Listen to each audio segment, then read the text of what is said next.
es cierto que todos los caminos conduzcan a Roma. Los lugares donde podemos ir son casi infinitos. ¿Ya decidiste dónde quieres ir hoy?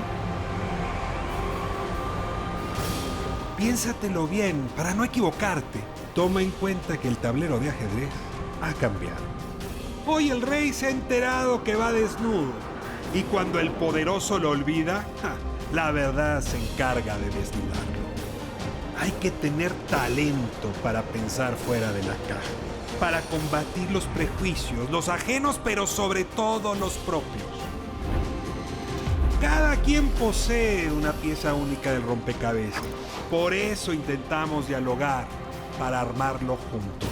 La palabra nos libera y la conversación nos empareja. Aquí no hay lugar común. Aquí no hay lugar común este sábado con el escritor Martín Solares. Martín, bienvenido. Qué gusto tenerte aquí. Ricardo, es un placer verte de nuevo. Estás igualito a la última vez que te traje a este estudio. Ay, bueno, la verdad, tú también, y me da mucho gusto platicar. El único que tiene derecho para mentir aquí soy yo. Oh, qué cariño. Bueno, 2006, el programa se llamaba Claves. Sí. Y viniste a presentar Los Minutos Negros, justamente una novela que me sorprendió mucho en aquel momento por la habilidad para reírte de una circunstancia que comenzaba a ser muy preocupante en Tamaulipas. Ha pasado el tiempo y varias cosas han ocurrido en Tamaulipas, de las cuales hablaremos en un momento, pero entre ellas, Los Minutos Negros se vuelve película. Sí. ¿Cómo se siente? A ver, eso de que tú engendraste un hijo en su forma literaria y de pronto salta a la pantalla, te lo arrebatan, le cambian los personajes, bueno, y tienes que dejarlo ir. Bueno, esa es la clave, yo creo, de dejar ir tu trabajo literario y aprender a aceptar que vas a hacer completamente una cosa distinta. Yo también trabajé como guionista a cuatro manos con el director, y durante toda esa temporada el gran reto para mí fue decirme, no voy a calcar la novela, no voy a tratar de reproducirla página por página, sino que voy a tratar de conseguir depurarlo y quedarme solamente con las mejores escenas, con las mejores ideas y personajes, y a partir de eso hacer una cosa completamente nueva. Porque acepté escribir el guión porque yo quería averiguar dónde está la frontera entre la literatura y el cine. Es algo que a mí me preocupa mucho. Sí, claro que sí. ¿Dónde está? Mira, como editor te das cuenta en qué momento un autor está escribiendo para el cine y al momento de hacer una novela. Hay escritores que están escribiendo novelas, pero en realidad están pensando como guionistas. Y también guionistas que están escribiendo un guión para un largometraje y están actuando como novelistas. Entonces yo creo que hay que ubicarse muy bien en qué medio se va a ver las palabras o se van a oír y los actos de los personajes que estamos imaginando. Si en la novela uno crea su propio tiempo, te puedes detener cuando tú quieras, puedes retomarla, pero el cine pasa a una velocidad implacable delante de tus ojos y no te da un segundo de respiro, a menos que la película sea aburrida, entonces te da un gran bostezo. Pero en el caso de los novelistas que quieren adaptar ellos mismos su obra, pues si quieren calcarla tal cual, no saben nada de cine. Yo sí tengo ahí la impresión como cuando dicen los ginecólogos o los cirujanos, pues que no pueden traer al mundo a sus propios hijos ni operar el corazón de su padre. Exacto. Es decir, que hay que dejar que alguien más se haga cargo y un poco negarse a sí mismo. Pero tú te atreviste a ser Martín, que escribió, y Solares, que también hizo guión. Está un poco escindido para hacer una cosa así. Sí. Pues te quiero decir que en esos momentos, cuando yo terminé la novela, regresé a México a hacerme cargo de una pequeña editorial de Oaxaca. Y en esos primeros meses recibí no una, sino dos invitaciones para hacer primero una serie y luego una película a partir de mi novela. Yo estaba asombradísimo, porque esa novela yo la escribí para mí, para tratar de explicarme lo que significa la vida en el Golfo de México y para tratar de entender los complejísimos años 70 en los que yo crecí ahí. Y pensaba firmarla con seudónimo, así que me sorprendió mucho, y no hacer promoción, pero mis amigos y mi pareja de entonces me convencieron ampliamente de no hacerlo así, de firmarla y de asumir que yo quería ser escritor también. Yo fui el más tímido de todos los escritores de mi generación. Todavía lo soy en alguna medida, según creo. Y al mes de que había salido la novela, aquí en México, me contactó Mario Muñoz, el director, para invitarme a platicar, porque quería hacer él, leyó la novela y quería hacer una película, pero en ese mismo instante. Estaba él muy contento con el material. me mostró su primera película, Bajo la Sal, que estaba aún en proceso de postproducción y de edición. Y le dije, si tú quieres hacer con el estado de Tamaulipas lo que hiciste ya con Baja California en Bajo la Sal, la novela es tuya, ¿no? Y Mario desde el principio me dio... Explícame eso. Sí, Tamaulipas está en tu corazón. sí, Ahí es donde tú creciste y en efecto estaba muy contradictorio, ¿no? Porque es sí, muy próspero, sí, ¿no? Muy potente en significados para la historia de México y entre ellos también ha aportado su semilla de violencia. sí. Eh, Pasó sí, a ser de un cuerno de la abundancia a un cuerno de chivo. Ese es todo. es una frase fuerte y Yo no ha creo, dejado de serlo. pues mira, yo hace mucho rato que no voy a... Tengo todo lo que ha durado la cuarentena sin visitar Tampico, ni Matamoros, ni ninguna otra ciudad. Veo que la violencia sí ha bajado porque a juzgar por las historias que me cuentan mis parientes o amistades por allá, no es comparable a la del 2008 o el 2010 que tú también trataste en tu novela, magnífica. Creo que se instaló otro tipo de violencia que ahora hay que estudiar. Una violencia en la cual algunos de los más violentos se instalaron legalmente y siguen funcionando ahí. Son los ¿Qué has dueños. hecho con el material que esos familiares te van entregando? O sea, ¿se puede hacer literatura? ¿Se vale hacer literatura? ¿Qué tipo de literatura se vale? Te voy a hacer la pregunta Sí, un poco como tú se la hiciste a Muñoz. Es decir, ¿qué tienes que hacer con eso para sí, dignificar la vida sí. de esas personas y no solamente, no sé, arrojarla a su abismo o reproducir su propio abismo?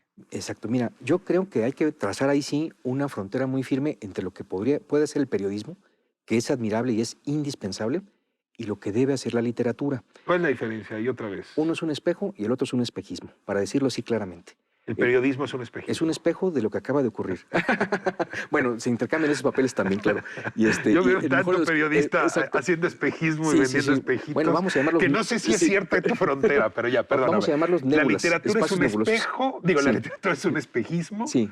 y el periodismo sería un espejo. Esa es Exactamente. la frontera. Sí, sí, sí, completamente. Mira, en el caso de la literatura, no necesitas usar exclusivamente el tiempo pasado, que es uno de los requisitos para hacer un buen periodismo sobre lo que sucedió ayer. Tienes la obligación y el derecho y la libertad de usar todos los demás tiempos verbales. Entonces, no solamente contar lo que efectivamente sucedió, sino también lo que nos hubiera gustado que sucediese, lo que sucederá, lo que nos gustaría que esté ocurriendo y todos los demás otros tiempos que nos llevan a encontrar historias distintas para cada región y para cada anécdota. Hay una parte de ti que se conoce muy bien entre el medio de los escritores. Te citaste hace un momento La de las como fiestas. editor también. Sí, Como editor, pero en realidad más que editor o más allá del editor que eres, has sido profesor mm, para muchas estudiantes, tallerista, talleristas que quieren hacer sí, literatura. Yo te pregunto si esa actividad docente ah, te ha redituado, sí, te ha cargado de satisfacción y por en qué supuesto. casos, ¿no? Concretamente, festejarías haberla elegido. Pues mira, yo, como dicen los que me conocen, soy una persona que se dedica a imaginar cosas.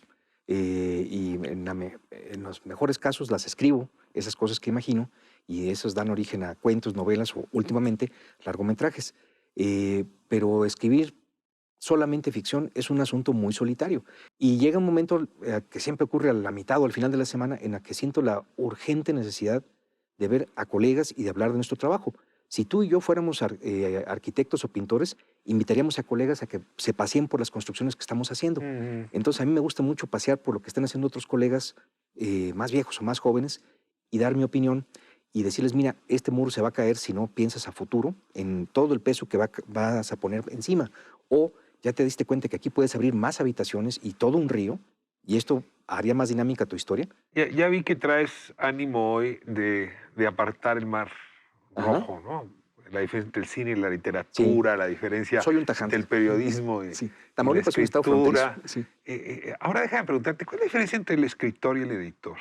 Uy, Porque qué incómodo es un escritor que se siente editor y un editor que se siente escritor. sí, la verdad, un editor literario, según yo, debe ser un escritor muy discreto, un escritor que revisa con la mayor de las exigencias el material de un colega y le da Me da sugerencias. la tentación siempre de decirle al escritor, yo lo habría escrito mejor que tú. Fíjate, no, no, no, no, fíjate que es O sea, sí hay como, un rasgo de humildad que luego es complicado encontrar. mira, yo creo que uno tiene que comprometerse como si el texto fuera propio, pero sabiendo que es completamente ajeno y que la responsabilidad y todo el beneficio de esa publicación es para la otra persona y sobre todo para los lectores. Uno tiene que pensar en los lectores al mismo tiempo que para el autor.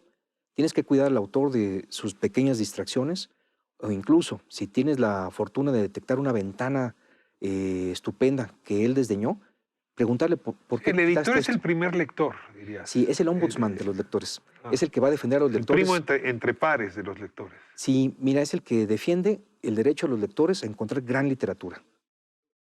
Sí. Está cayendo muy bien este tiempo Ah, dedicado mira. tuyo a apartar el Mar Rojo. Ah, mira, pues Tenemos una trilogía enfrente, sí. ¿no? Muerte en el Jardín de la Luna es el segundo volumen de 3 libros que vienen de la mano. Los colmillos es la primera. 14 colmillos. 14 colmillos. Sí, Ahora viene Muerte en el Jardín de la Luna y no sé si ya tiene nombre el tercero. sí. ¿Cómo vi a la mujer desnuda cuando entraba en el bosque?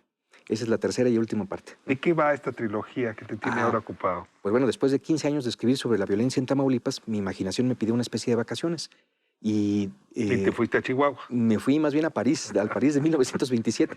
Exacto, sí, pues mira, hubo momentos en que Ciudad Juárez se veía como un descanso ante lo que estaba pasando en Tampico. ¿Te acuerdas? Fue una semana en la que mataron a 60 personas hace unos años. Pero Y París 1927. no es que estuviera muy quietecita porque había enormes grupos anarquistas. La Brigada de Homicidios tenía mucho trabajo, pero eran los años locos.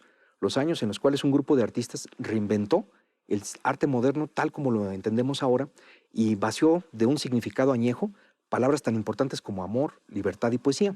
Ese grupo fueron los surrealistas.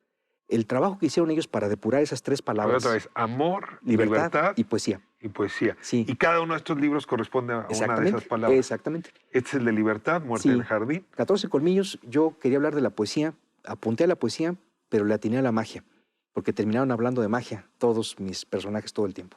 Aquí le apunté a la libertad tal como se entendía en 1927, pero terminaron hablando de la libertad en la época contemporánea. Es algo que hacen los personajes para reírse de las pretensiones de los autores. Y en el tercero sí traté de entender qué era lo que sugería André Breton como el amor que teníamos, como la idea del amor que debía sobrevivir.